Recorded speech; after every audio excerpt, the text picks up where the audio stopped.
Hello everyone, my name is Chyan. I'm here to present session 2 of unit CHCDIV002, promote Aboriginal and Torres Strait Islander cultural safety. Let's begin with an acknowledgement of country. In the spirit of reconciliation, Hattah Institute of Education acknowledges the traditional custodians of country throughout Australia and their connection to land, sea, and community. We recognise Aboriginal and Torres Strait Islander people as the first inhabitants of the nation and the traditional custodians of the land on which we work, live, and study. We express our gratitude for the sharing of this land, our sorrow for the personal, spiritual, and cultural cost of that sharing, and hope that we may move forward together in harmony and in the spirit of healing. We pay our respects to all First Nations people and acknowledge elders past, present, and emerging.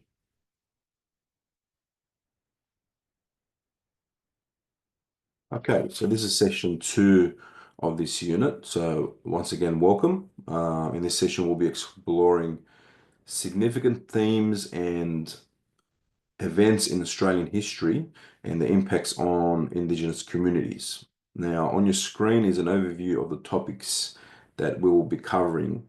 Let's start with after colonisation. So we'll look at the immediate and long-term effects of colonisation and on Indigenous communities, including loss of land, culture, and their autonomy.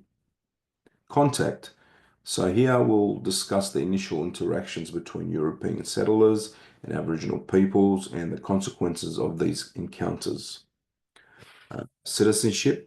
So this section focuses on the journey towards recognition of Indigenous Australians as citizens and the associated struggles. Stolen generations. We'll have a good look into the forced removal of Indigenous children from their families and its lasting impact. Maralinga, we'll look at the nuclear testing that was conducted in Maralinga and its devastating effects on local Aboriginal communities. Native title. So here we'll discuss the legal recognition of Aboriginal land rights and the significance of the Native Title Act. Then we'll look at deaths in custody. So we'll reflect on the systematic issue that is contributing to the high rates of Indigenous deaths in custody and ongoing reforms. Um, then we'll look at the rights. So this section will highlight key milestones in the fight for Indigenous rights and injustice. Language and literacy. So here we'll touch on the importance of preserving Indigenous languages and promoting literacy within communities. And finally, we'll cover community services. So we'll review how community services can support and empower Indigenous individuals and families. So through these topics, we will aim to deepen our understanding of the challenges and resilience of Indigenous Australia. Let's get started. Before we do get started, just to let you know, this is a recorded session of session 2. We will cover this a little bit more during our live sessions, and also we'll be touching on assessments as well for the unit. All the videos in this PowerPoint presentation cannot be played during the recorded sessions due to copyright regulations. So these links will be attached to the email that is sent out to you guys, where you can watch the videos as well. And I encourage you to watch them as they will further enhance your knowledge about the topic in hand.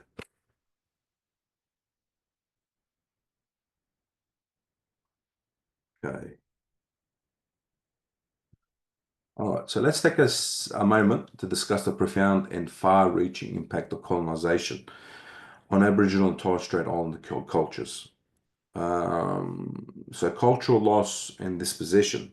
So colonization led to the dispossession of land, which is central to Aboriginal and Torres Strait Islander identity, culture, and their spirituality.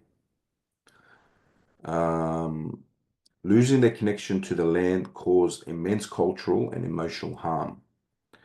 Next, disenfranchisement and discrimination. So, Indigenous Australians were excluded from basic rights, including voting, education, and healthcare for many years. This discrimination became deeply ingrained in society, marginalizing these communities. Changes to the essence. So, colonization did not only impact their physical environment, but also disrupted their societal structures, their traditions, and their ways of life. The forced removal from land, introduction of new laws, and loss of autonomy drastically altered their existence. It's very important to acknowledge these challenges to better understand the resilience of Aboriginal and Torres Strait Islander people in preserving their culture and fighting for justice. Now, let's reflect on these impacts as we continue on.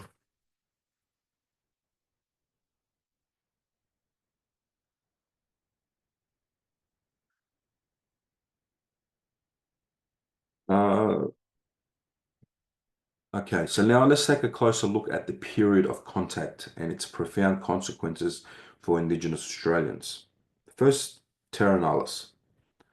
So, when the British first arrived to Australia, they declared the land as terra nullius, which means land belonging to no one. The legal concept ignored the reality that Indigenous Australians had lived on and cared for the land for tens of thousands of years. By declaring the land empty, the British effectively denied the existence, the sovereignty, and land rights of the First Nations people. Let's talk about no treaty or agreement. So, unlike other colonized nations, where treaties or agreements were made with Indigenous populations, no such process occurred in Australia. Instead, land was simply taken over by settlers without consent or negotiation. This dispossession was often accompanied by violence and disruption of Indigenous ways of life, further compounding the harm caused by colonization.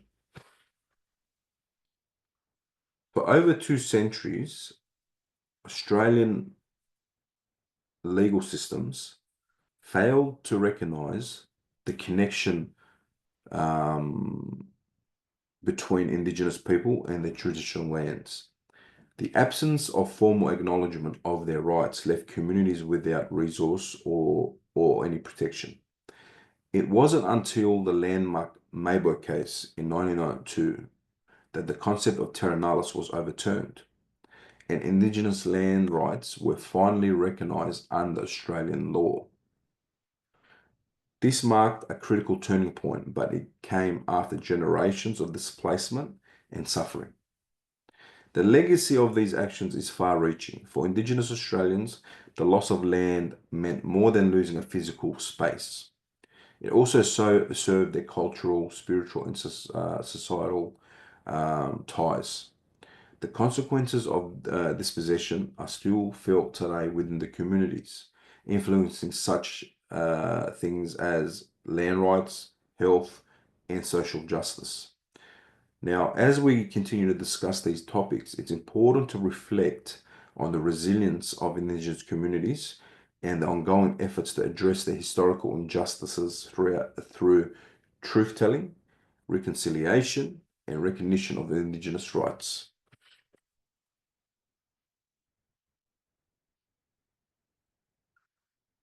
Now let's have a look at the journey of citizenship for Aboriginal and Torres Strait Islander people in Australia and the challenges they faced despite gaining formal recognition.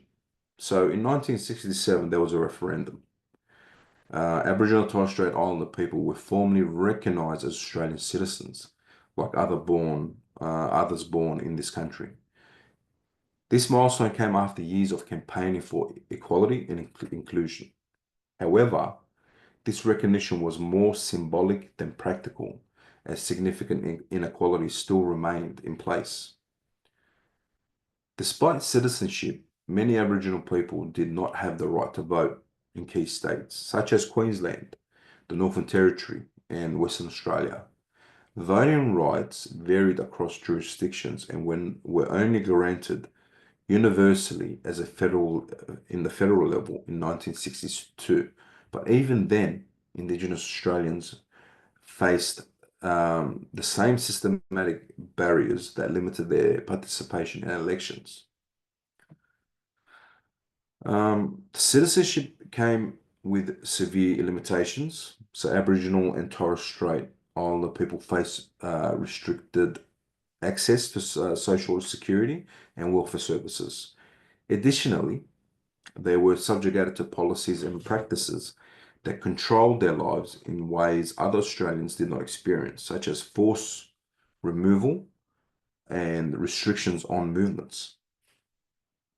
Although they were technically citizens in practice, Aboriginal and Torres Strait Islander people were excluded from many rights and freedoms enjoyed by other Australians. The exclusion highlights the systematic discrimination that continued to marginalise Indigenous communities even after they were legally recognised. This period underscores the importance of ongoing advocacy for the true equality, not just in law but in practice.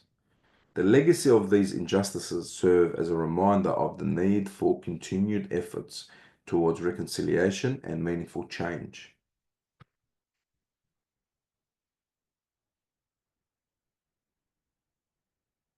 Between 1890 and 1970, tens of thousands of Aboriginal children were forcibly removed from their families by police or welfare officers under government assimilation policies. Now, these children, known as the stolen generation, were often placed in institutions of foster homes and raised in environments for far removed from their culture and heritage. Most of the children taken were under the age of 5, making this separation particularly devastating for both the children and their families. Parents were rarely informed of where their children were taken, and many were unable to trace or reunite with them. The effects of the stolen generation have had a lasting impact, including intergenerational trauma, loss of cultural identity, and disconnection from family and community. Recognizing this historical history is vital to understanding the ongoing challenges faced by Aboriginal and Torres Strait Islander people and working towards reconciliation and also healing. The stolen generations represent one of the most heartbreaking chapters in Australian history, with lasting impacts that continue to be felt today. So let's talk about children raised on missions or institutions. So during the 19th and the 20th centuries, government policies led to the removal of thousands of Aboriginal and Torres Strait Islander children from their families. These children were often placed in church-run or state-run institutions. The aim was to assimilate them into white society, stripping them of their culture, language, and also their identity. Some children were fostered or adopted by Anglo-European families, where they were expected to conform to Western ways of life. These placements further disconnected children from their heritage and community, leaving them with a sense of cultural dislocation and also loss. Tragically, many children in these settings were subjugated to physical and sexual abuse. The lack of oversight in these institutions and households often left them vulnerable and unprotected. The legacy of stolen generation is profound. Survivors have shared stories of the trauma they experienced, feeling isolated, abandoned, and disconnected from their families and culture. These experiences have had intergenerational impacts, contributing to ongoing challenges like mental health, identity, and community well-being. In today's society, it is very important to acknowledge the history and support efforts for healing, truth-telling, and reconciliation. Programs and initiatives that focus on reconnecting individuals with their heritage, their language, and family are critical steps towards addressing these past injustices.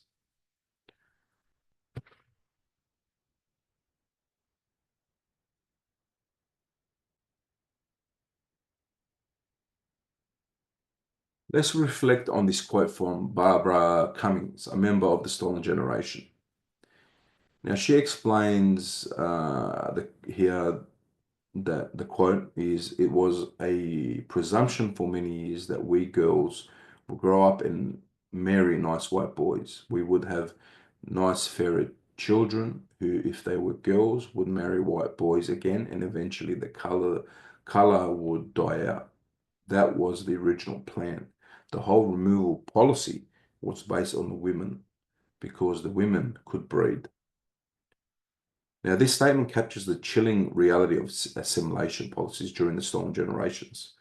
The forced removal of Aboriginal children was not just an attempt to disconnect them from their culture, it was a deliberate effort to erase Indigenous identity through intergenerational assimilation. Hearing first-hand accounts like Barbara's helps us understand the devastating intent behind their policies and the long-lasting trauma they caused. It also underscores the importance of acknowledging these histories to foster reconciliation and healing for Aboriginal and Torres Strait Islander communities.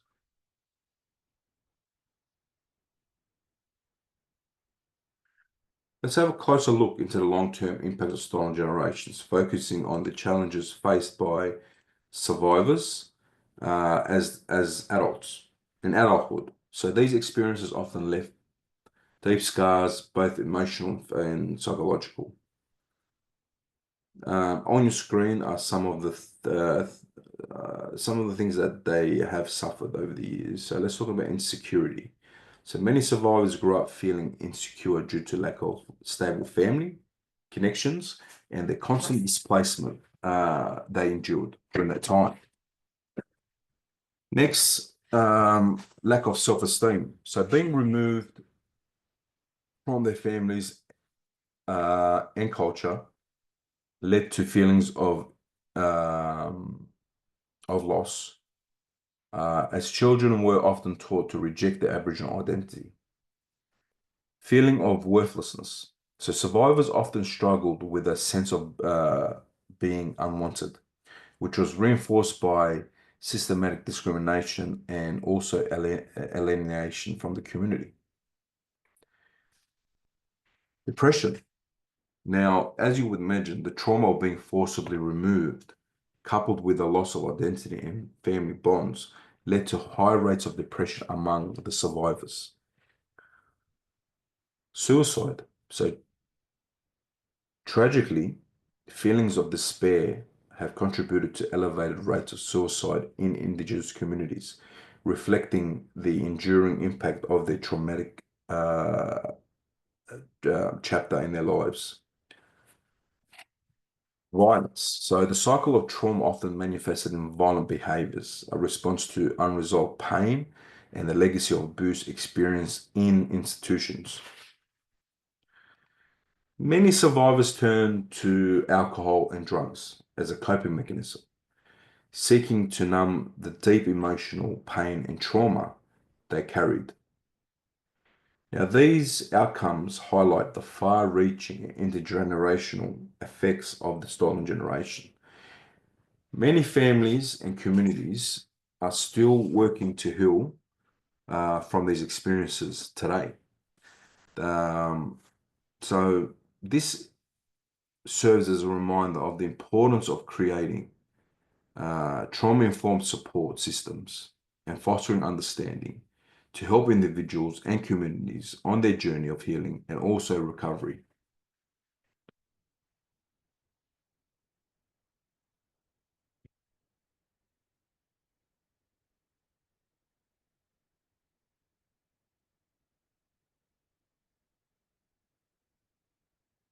All right, Maralinga. Now I just want to discuss the Maralinga nuclear test now. Lesser known but deeply significant event in the history. of Australia and its devastating impact on Aboriginal communities and the environment. So during the 1950s and the 1960s, Britain conducted nuclear tests on Australian soil, with Maralinga, located in South Australia, being one of the primary testing sites. Now, these tests were part of Britain's nuclear weapon program, and Australia's government at the time allowed these activities to proceed. Shockingly, people were deliberately exposed to the nuclear blasts to observe the effect of radiation.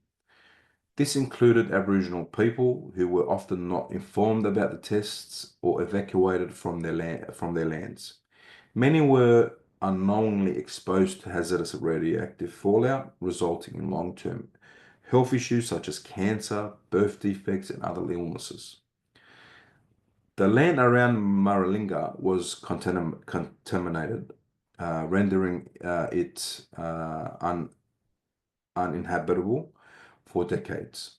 For the Aboriginal communities, whose cultural and spiritual connection to the land was integral to their identity, this contamination caused massive damage to the way of life. The forced displacement and the loss of ancestral lands compounded the harm. So imagine all the other impacts that they've suffered, and now the effects of the nuclear testing sites compounding altogether. Imagine the effect that would have had on individuals and the communities of the Aboriginal people. These events are a stark reminder of the exploitation and the total disregard faced by Aboriginal communities during this period.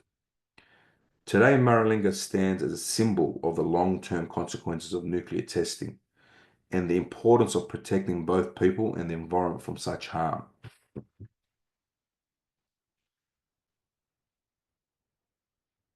So, building on what we just spoke about Maralinga, here I want to highlight the cultural and practical implications of testing on local Aboriginal communities. So, one of the critical oversights was that warning signs at the test sites were written in English, a language that many local Aboriginal people could not read. This failure to communicate effectively meant that people unknowingly ventured into highly dangerous radioactive areas, leading to severe health consequences. The name Maralinga comes from the, I don't want to pronounce this wrong, but comes from the Pinjan Chachara language and translates to field of thunder, which reflects the dramatic and destructive natures of the nuclear blasts. However, for the Pitjantjara people and other Aboriginal groups, this area was far more than a physical location. It was more than that. It was a sacred space and deep cultural and also spiritual significance to the community. The bomb testers failed to grasp the importance of the land to the Aboriginal people. A complex network of Dreamtime tracks, which are deeply entwined with their stories, ancestors, and community life, crisscross this area. So these tracks represent pathways created by ancestral beings during the dreamings, the foundational spiritual and cultural belief systems of Aboriginal people. By desecrating this land, the testing disrupted not just the physical landscape, but also the cultural identity and spiritual well-being of the people. Now, we need to remind ourselves that the impacts of Maralinga went beyond environmental and health devastations. They struck at the very heart of Aboriginal culture and identity. It underscores the need for greater cultural awareness, respect, and inclusion in decision-making processes, particularly when they affect Indigenous communities and their lands.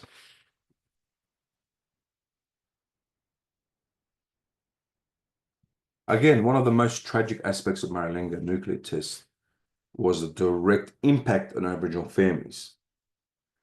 Unaware of the dangers, some families camped in radioactive craters left by the blast, with no understanding of the severe health risks they were exposed to. Now, the contamination from these tests did not just affect the people, but also the cultural and spiritual connection to the land. The dreaming tracks at Maralinga, which were integral to their cultural heritage and identity, remain contaminated to this day. This contamination continues to disrupt their relationships with the land and their ability to practice cultural traditions. The event at Maralinga highlights the devastating consequences of prioritizing scientific experiments over human and cultural safety. These should serve a reminder of the needs of respect of Indigenous lands and ensure accountability for actions that cause such harm.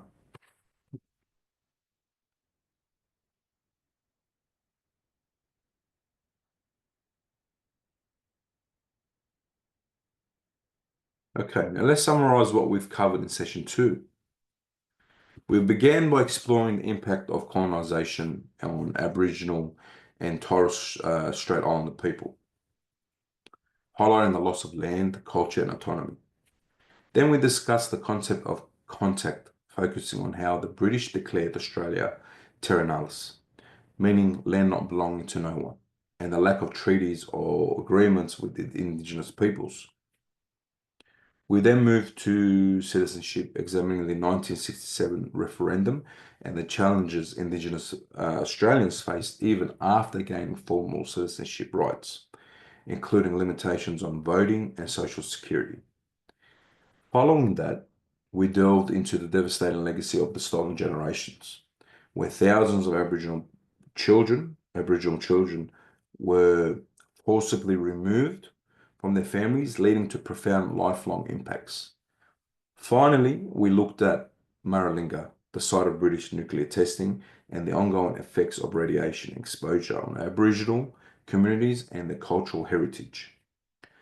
Now, this session has given us an essential understanding of historical events that shaped the experiences of Indigenous Australians. It reinforces the importance of learning and reflecting on the histories to foster respect, awareness, and reconciliation. Now, this is the end of session 2. Hope you guys all enjoyed. If you've got any questions about the topic or the assessments that are part of this unit, please email me or get in contact with SLO, and we'll get back to you as soon as we can. Again, by the end of the live session, within 24 hours, you'll get an email with the recordings of this session, the live session, and also the videos that are linked to this unit as well. That will further strengthen your understanding of this unit. I hope you guys enjoyed. Have a great day. Thank you.